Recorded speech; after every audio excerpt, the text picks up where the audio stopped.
नमस्कार, मैं हूं विजय विद्रोही। दोस्तों, चीजें अचानक डराने लगी, बहुत ज्यादा डराने लगी। डर इस बात का नहीं है कि हिंदुस्तान में कोरोना पीड़ित पॉजिटिव मरीजों की संख्या लगातार बढ़ रही है, करीब करीब 10,000 रोज नए पैदा हो रहे हैं। डर इस बात का भी नहीं है इटली के बाद भारत छठे नंबर पर आ गया है। डर इस बात का भी नहीं है कि अर्थव्यवस्था पटरी से उतर गई है। डर इस बात का भी नहीं है कि देश में बेरोजगारी की दर ऑल टाइम हाई करीब 24% हो गई। तो फिर डर किस बात का है, आप कहेंगे? डर इस बात का है कि अर्थव्यवस्था को पटरी पर लाने के लिए, नौकरियां बचाने के लिए हम जो कुछ कर रहे हैं, सरकार जो कुछ कर रही है, क्या वो सही कर रही है या वो फिर गलत कर रही है? इसकी विवेचना हम करेंगे।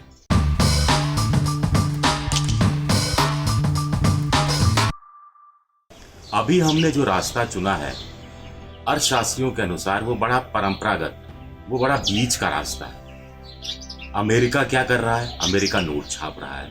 अमेरिका अपने यहाँ बेरोजगारों को भारतीय मुद्रा में करीब करीब 2.25 लाख रुपए दे रहा है। यूरोप के देश क्या कर रहे हैं? नोट छाप रहे हैं। जर्मनी नोट छाप रहा है, यूरो छाप रहा है, फ्रांस यूरो छाप रहा है, इंग्लैंड भी यही सब कर रहा है। और वहाँ की सरकारें जो निजी क्षेत्र में, प्राइवेट क्षेत्र में जो नौकरियां करते हैं, उनकी तनख्वाह का 60 से लेकर 80% खुद उठा रही है।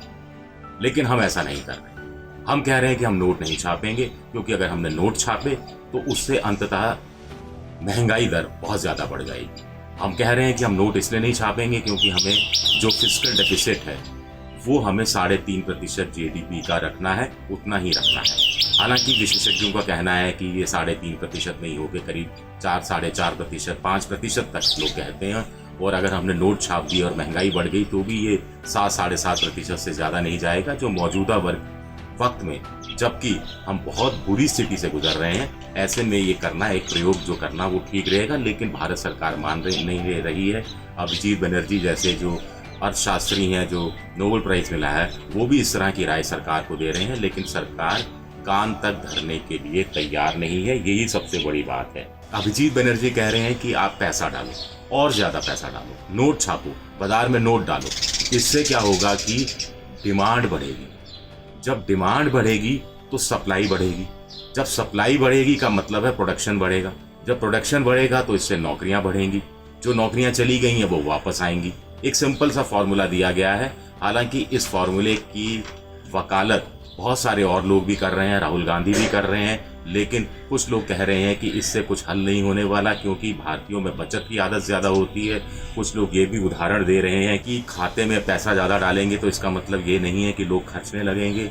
1-2 स्टडी भी यही कहती है कि मिडिल क्लास की इनकम जहां करीब 24% कम हुई है, लेकिन उसकी जो बचत है वो 34% बढ़ गई है। इसी तरह गरीब वर्ग की आय, इनकम करीब 54% कम हुई है, लेकिन बचत उनकी 10% बढ़ गई है।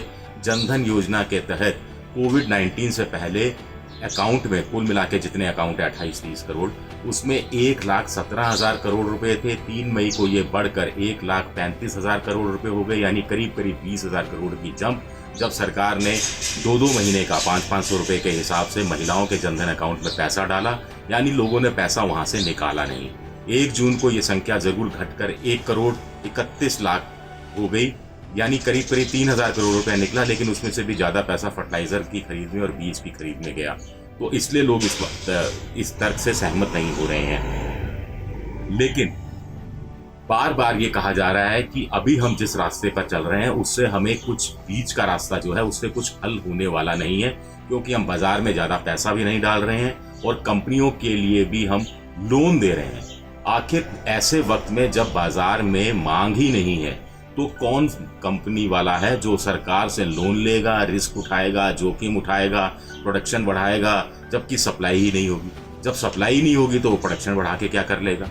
इसलिए अभिजीत बनर्जी जैसे अर्थशास्त्री कहते हैं कि सरकार को चाहिए कि लोन की बजाय गिफ्ट दे दें, उपहार दे दें, मुफ्त में पैसा दे दें कंपनियों को, ताकि कंपनी उस पैसे से एक रिस्क उठाने को तैयार हो। कंपनी रिस्क उठाएगी, कंपनी प्रोडक्शन बढ़ाएगी, सप्लाई बढ़ाएगी, उधर बाजार में नोट ज्यादा छाप के डाले जाएंगे, लोगों की जेब में ज्यादा पैसा आएगा, लंबे समय तक लोगों को और राहत देने का आश्वासन सरकार देगी, तो इससे लोग खर्चना शुरू करेंगे। फिर वही फॉर्मूला कि लोग खर्चेंगे तो उससे जो प्रोडक्शन है और ज़्यादा बढ़ेगा, क्योंकि सप्लाई बढ़ेगी और जब प्रोडक्शन बढ़ेगा तो नौकरियां बढ़ेंगी।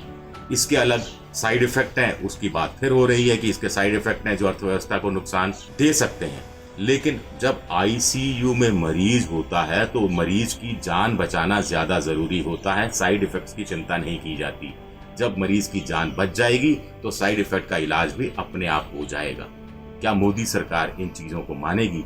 क्या अभिजीत बनर्जी या दूसरे अर्थशास्त्री जो ये बात कह रहे हैं उस पर कम से कम विचार भी करेगी? ये देखने की बात है। एबीपी न्यूज आपको रखे आगे।